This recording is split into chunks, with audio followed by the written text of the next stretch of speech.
بسم اللہ الرحمن الرحیم۔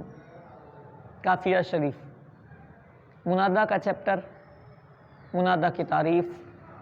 هو المطلوب اقبالہ بحرف نائب مناب ادعو لفظا او تقدیرا۔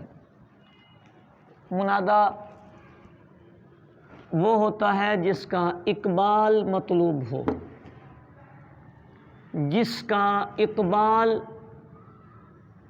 کسی ایسے حرف کے ذریعے طلب کیا جائے جو ادعو کے قائم مقام ہو، لفظاً یا تقدیراً وہ حرف آئے۔ یعنی تعریف کا انطباق یہ ہے کہ یہ ہے یا زید۔ کہا مطلوب اقبال ہو، زید کا اقبال مطلوب ہے، طلب کیا گیا ہے یا کے ذریعے۔ مطلوب اقبالہ بحرف نائب مناب ادعو، یہ جو یا ہے یہ ادعو کے قائم مقام ہے، لفظاً ہے، کبھی یہ تقدیراً بھی ہوتا ہے، یعنی لفظوں میں موجود نہیں ہوتا۔ اکثر ہے یہ مولایا صلی وسلم دائما ابدا، تو مولایا سے پہلے یا محذوف، اسی طرح کئی مقامات پر ہوتا ہے۔ تو یہ تعریف ہے۔ اب اس تعریف میں پیچھے الاسم آئے گا، تو الاسم میں سارے اسماء آئے۔ جب المطلوب اقبالہ کہا تو چونکہ دیگر جتنے اسماء ہیں ان کا اقبال مطلوب نہیں ہوتا، لہٰذا وہ سارے ہی نکل جائیں گے، صرف مندوب بچ سکتا ہے اور منادہ بچ سکتا ہے۔ منادہ مطلوب ہے اور مندوب کو خارج کرنا ہے۔ مندوب مصنف کے نزدیک مطلوب اقبالہ نہیں ہوتا، لہٰذا ان کے نزدیک اس قید سے یہ بھی نکل جائے گا، مندوب بھی نکل جائے گا۔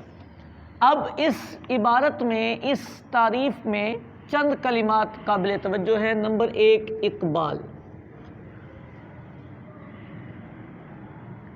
اقبال کا معنی جو کتابوں میں کیا جاتا ہے وہ ہے چہرہ کسی کے سامنے کرنا۔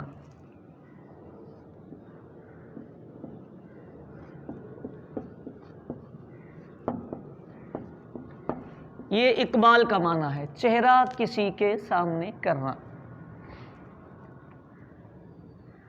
اب ہم اپنی تعریف پہ توجہ کریں گے تو کچھ باتیں ہمارے ذہن میں آنی چاہیے۔ جس کا چہرہ کسی کے سامنے کرنا طلب کیا جائے، یہ اسم ہے جی زید، ذات زید نہیں مراد ہوئی۔ منادہ اس لفظ کو کہا جائے گا، ذات زید کو نہیں۔ جو تعریف ہے نحو کی زبان ہے، نحو کی زبان میں زال یا دال نے منادہ بننا ہے، ذات زید نے نہیں۔ اب مسئلہ یہ بنا ہے کہ تعریف کے مطابق زید کے چہرے کا سامنے کرنا طلب کیا جائے گا۔ میں اس کو ابھی مختصر کرتا ہوں۔ زید، لفظ زید کی توجہ طلب کی جائے گی۔ ہر ذی شعور جانتا ہے کہ لفظ تو توجہ نہیں کر سکتے نا۔ اس کا مطلب یہ ہوا کہ علامہ ابن حاجب کی یہ تعریف درست نہیں ہے۔ درست ہے جی، آپ کی بات بھی ٹھیک ہے، علامہ ابن حاجب کی بات بھی ٹھیک ہے۔ کلام عرب میں کثرت سے چلتا ہے کہ عبارات میں محذوفات ہوتے ہیں، یہاں بھی مضاف محذوف ہے۔ اقبال و مسماہ، منادہ وہ اسم ہوتا ہے جس کے مسمى کا اقبال مطلوب ہوتا ہے۔ سو حذف مضاف سے عبارت کلیئر ہو جائے گی۔ ایک بات ہوگی۔ دوسری بات، جب ہم نے اقبال کا معنی آپ کو سنایا تو ایک اور بھی تو بات آپ کے ذہن میں آئی ہوگی نا۔ وہ بات یہ آئی ہوگی کہ اقبال کا معنی ہوتا ہے چہرہ کسی کے سامنے کرنا۔ تو ایک بندہ میرے سامنے ہے، آپ میرے سامنے ہیں، اور میں آپ سے کہتا ہوں یا فلاں، چہرہ ویسے ہی سامنے ہے اور میں نے کہا یا رشید،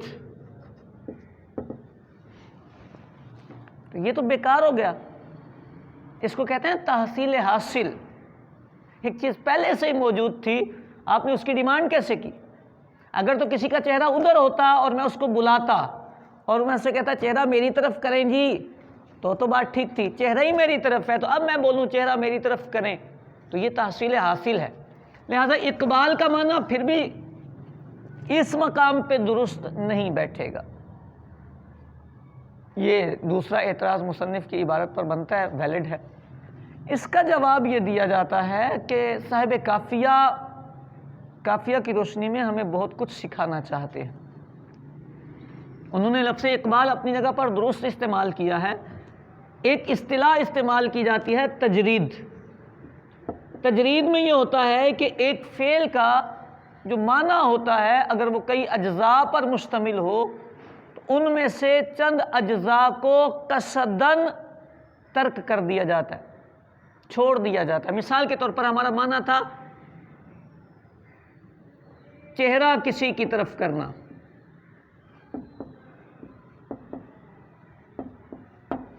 اس میں تجرید کی تو چہرے کو غائب کر دیا، بس کسی کی طرف کرنا، چہرہ نکال دیا اس سے. اس میں اقبال کے معنی کو مجرد کیا ہے، اقبال کے معنی میں تجرید کی ہے. صاحب کافیہ کئی مقامات پر اس کا استعمال کرتے ہیں. اب جب اس کا یہ معنی بنے گا کہ کسی کی طرف کرنا، اب اس میں عموم رہے گا، چاہے کسی کی طرف وجہ کیا جائے یا قلب کیا جائے. ٹھیک ہو گئی بات؟ چاہے کسی کی طرف وجہ کیا جائے یا قلب کیا جائے. تو اب جس بندے کا چہرہ ہماری طرف نہیں، جب ہم اسے بلائیں گے تو اس کا قلب اپنی طرف کروانا مطلوب ہوگا، اور جس کا چہرہ ہماری طرف نہیں ہے اگر ہم اس کو منادہ کریں گے تو اس میں وجہ ہماری طرف کروانا مطلوب ہوگا. اچھا بسا اوقات دونوں بھی ہوں گے، وہ مانعات الخلوف، یعنی ایسا نہیں ہو سکتا کہ دونوں میں سے کوئی بھی چیز متوجہ کرنا مقصود نہ ہو. ہاں ایسا ہو سکتا ہے کہ دونوں ہی ہوں یا دونوں میں سے کوئی ایک ہو. تو یہ ہمارے دوسرے سوال کا جواب بھی ہو گیا کہ لفظ اقبال کا جب ہم نے معنی کیا تھا تو وہ معنی جو مکمل تھا وہ اگر استعمال کیا جاتا تو ہمیں تحصیل حاصل والے اعتراض کا سامنا کرنا پڑتا. تو اس کا جواب یہ دیا کہ یہاں اقبال کا معنی مجرد کر لیا گیا.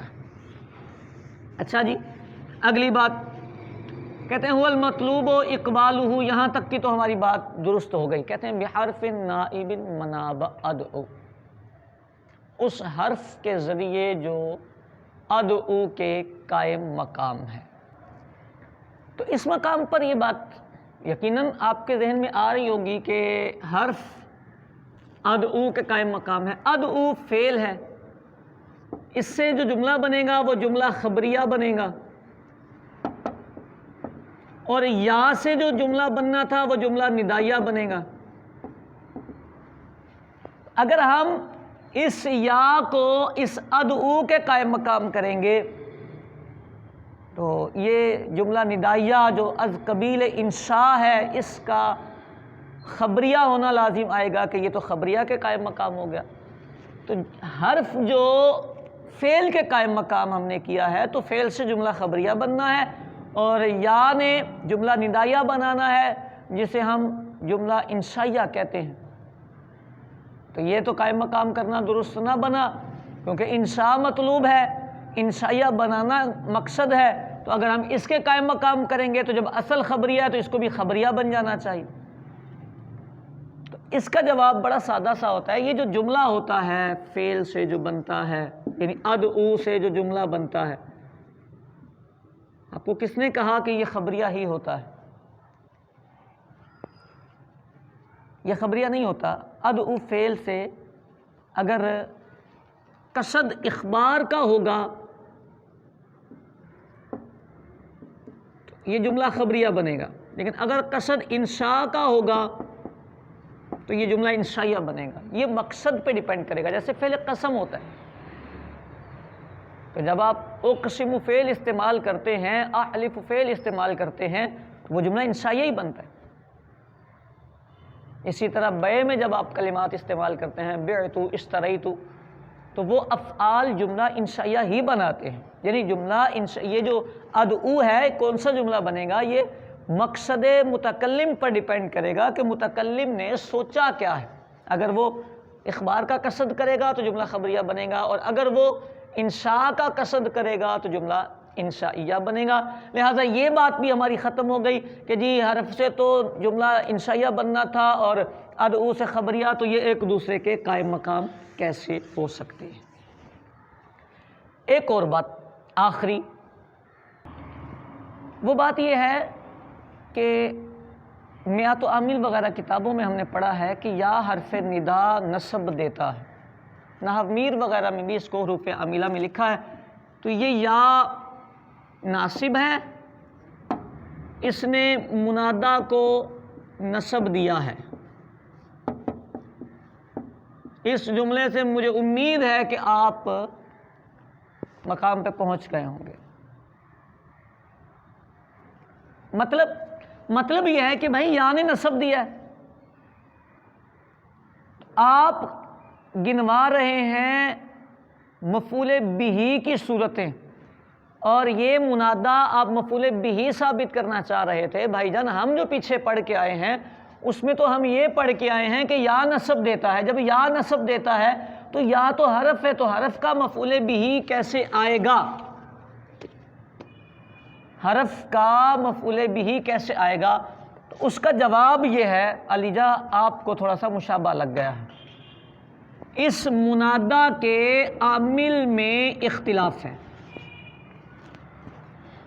پہلا مذہب یہ ہے کہ حرف ندا عامل ہے، مبرد بھائی نے اسی کو اختیار کیا. دوسرا مذہب یہ ہے کہ حرف ندا اس میں فعل ہے، یعنی یا اس میں فعل ہے، یہ عامل ہے. اور تیسرا مذہب یہ ہے کہ یا عامل نہیں، یہ ادعو عامل ہے اور یا اس کا قائم مقام ہے. سیبویہ وغیرہ کا یہ مذہب ہے.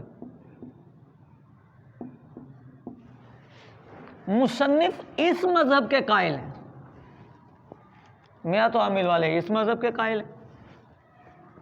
تو دونوں کا محل الگ الگ ہے. یعنی منادا کا عامل کون ہے، نحو میر والوں نے جو لکھا یا میات و عامل والوں نے جو لکھا وہ اس قول کو اختیار کر کے لکھا. صاحب کافیہ اس کے قائل ہیں. تو چونکہ ان کا مذہب ہی یہ ہے کہ یا خود عامل نہیں ہے، یا ادعو کے قائم مقام ہے اور ادعو عمل کرے گا. تو جب ادعو عمل کرے گا تو اس کا مطلب یہ ہوا کہ ادعو فعل ہے، انا فاعل ہے، اور اس کے آگے جو اسم آئے گا وہ مفعول ہی بنے گا. یوں یہ پوری عبارت حل ہو جائے گی.